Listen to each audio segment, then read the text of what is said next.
Baik, topik firman Tuhan pada hari ini yaitu Tuhan mengutus anak-anaknya. Tuhan mengutus anak-anaknya tertulis dalam Kisah Rasul pasal 13 ayat 1 sampai 12.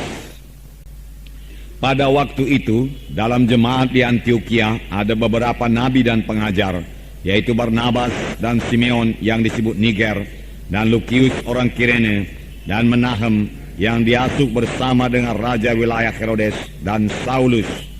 Pada suatu hari ketika mereka beribadah kepada Tuhan dan berpuasa, berkatalah Roh Kudus, "Khususkanlah Barnabas dan Saulus bagiku untuk tugas yang telah kutentukan bagi mereka." Maka berpuasa dan berdoalah mereka, dan setelah meletakkan tangan ke atas kedua orang itu, mereka membiarkan keduanya pergi. Oleh karena disuruh Roh Kudus, Barnabas dan Saulus berangkat ke Selukia, dan dari situ mereka berlayar ke Siprus. Setiba di Salamis, mereka memberitakan firman Allah dalam rumah-rumah ibadah orang Yahudi, dan Yohanes menyertai mereka sebagai pembantu mereka. Mereka mengelilingi seluruh pulau itu sampai ke Pafos. Di situ mereka bertemu dengan seorang Yahudi bernama Bar Yesus. Ia seorang tukang sihir dan nabi palsu. Ia adalah kawan gubernur pulau itu, Sergius Paulus, yang adalah orang cerdas. Gubernur itu memanggil Barnabas dan Saulus karena ia ingin mendengar firman Allah. Tetapi Elimas, demikian namanya dalam bahasa Yunani, tukang sihir itu, menghalang-halangi mereka dan berusaha membelokkan gubernur itu dari imannya. Tetapi Saulus yang juga disebut Paulus, yang menusnap dia dan berkata, "Hai anak iblis, engkau penuh dengan rupa-rupa tipu muslihat dan kejahatan. Engkau musuh segala kebenaran. Tidakkah engkau akan berhenti membelokkan jalan Tuhan yang lurus itu? Sekarang lihatlah, tangan Tuhan datang menimpa engkau, dan engkau akan menjadi buta beberapa hari lamanya. Engkau tidak dapat melihat matahari." Dan seketika itu juga orang itu merasa diliputi kabut dan gelap, dan sambil meraba-raba ia harus mencari orang untuk menuntun dia. Melihat apa yang telah terjadi itu, percayalah gubernur itu, ia takjub akan ajaran Tuhan. Sini dikatakan, jemaat di Antioquia dipersiapkan Tuhan untuk mengerjakan pekerjaan Tuhan dalam menjangkau jiwa-jiwa yang bukan bangsa Yahudi yang berada di bawah kekaisaran Romawi. Dan Tuhan memakai Paulus untuk ini, saudaraku. Saudara mengetahui riwayat sidang Antioquia ini. Riwayat sidang Antioquia ini bukan dimulai dari rasul-rasul yang menginjil. Tidak. Tetapi dari anak-anak Tuhan yang tersebar karena aniaya. Dari anak-anak Tuhan yang tersebar ini, saudaraku, ada beberapa orang Siprus, orang Kirene, yang bicara kepada orang Yunani, yang bicara kepada orang Antioquia. Dan orang Antioquia, saudaraku, menerima Injil tersebut. Dan saudaraku, berdirilah sidang Tuhan di Antioquia. Dan kabar ini sampai ke Yerusalem. Lalu saudaraku, sidang pusat di Yerusalem mengutus Barnabas, saudaraku, ke Antioquia. Sesampainya Barnabas di Antioquia, ia bersuka cita dan menasehati orang Antioquia supaya tetap mereka dalam Tuhan. Tetapi Barnabas, saudaraku, melihat pekerjaan yang begitu pesat di Antioquia, lalu dia mencari Saulus, dan berdua mereka mengajari anak-anak Tuhan di Antioquia. Hasilnya yaitu setelah setahun mereka mengajar sidang Tuhan di Antioquia, maka di Antioquia lah orang-orang yang percaya itu mulai disebut Kristen, orang Kristen.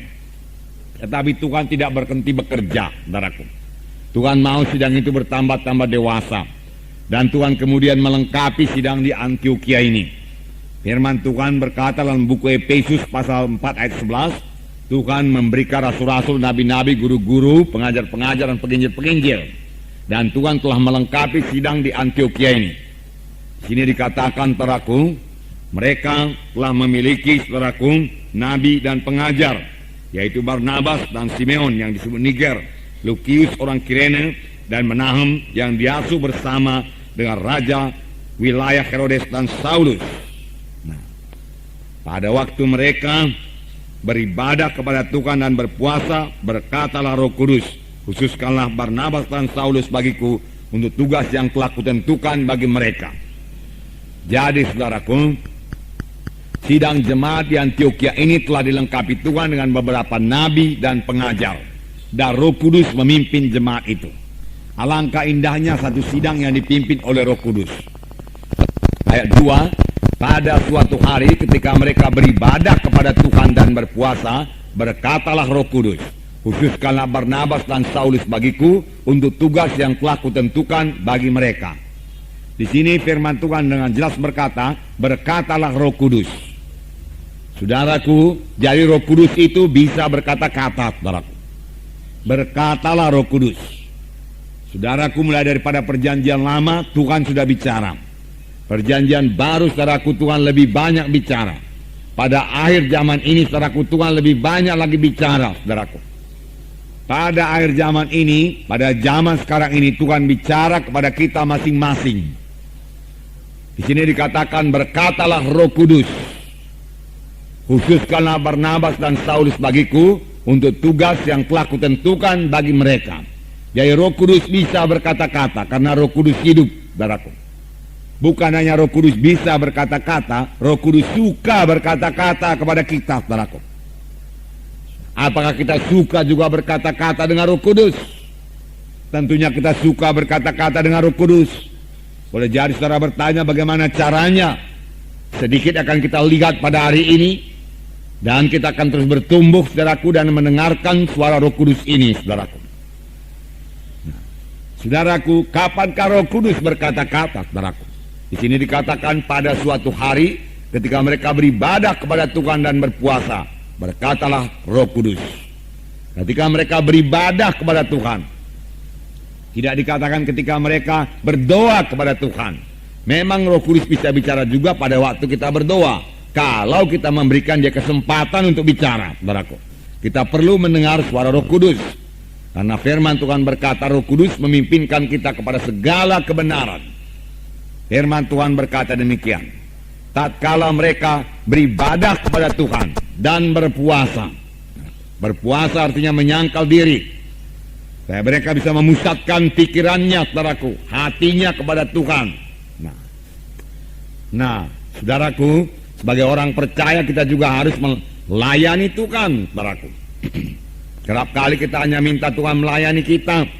Berikan saya ini Tuhan, berikan saya itu Tuhan. Tidak salah, saudaraku, tidak salah. Tetapi kita juga harus bertumbuh, bertambah-tambah dewasa dalam doa dan pelayanan kita kepada Tuhan, saudaraku. Tidak minta-minta saja, saudaraku. Nah, dalam beribadah kepada Tuhan kita mengadakan pelayanan terhadap Tuhan. Pada waktu itu kita tidak meminta apa-apa kepada Tuhan, tetapi kita bersekutu dengan Tuhan, menikmati hadiratnya, bersyukur dan memuji, menyembah Tuhan. Raja Daud berkata, satu hal telah kuminta kepada Tuhan, yaitu supaya aku diam dalam rumah Tuhan, diam dalam bait Tuhan, dan menikmati hadirat Tuhan, menikmati kehadiran Tuhan.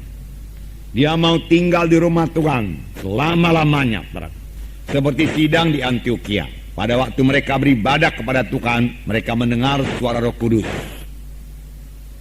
Nah, mereka mendengar suara Roh Kudus. Tapi kalau kita teliti, saudaraku, mereka juga penuh dengan Roh Kudus, saudaraku. Sidang Antioquia ini penuh dengan Roh Kudus. Bahkan Paulus, saudaraku, pada waktu dia melayani, saudaraku, dalam ayat 9 dikatakan, tetapi Saulus, yang juga disebut Paulus, yang penuh dengan Roh Kudus, menatap dia dan berkata. Nah, saudaraku, sidang Antioquia penuh dengan Roh Kudus. Dengan penuh dengan Roh Kudus, saudaraku, iman kita akan diteguhkan, saudaraku. Kita akan bertambah-tambah percaya akan mujizat Tuhan.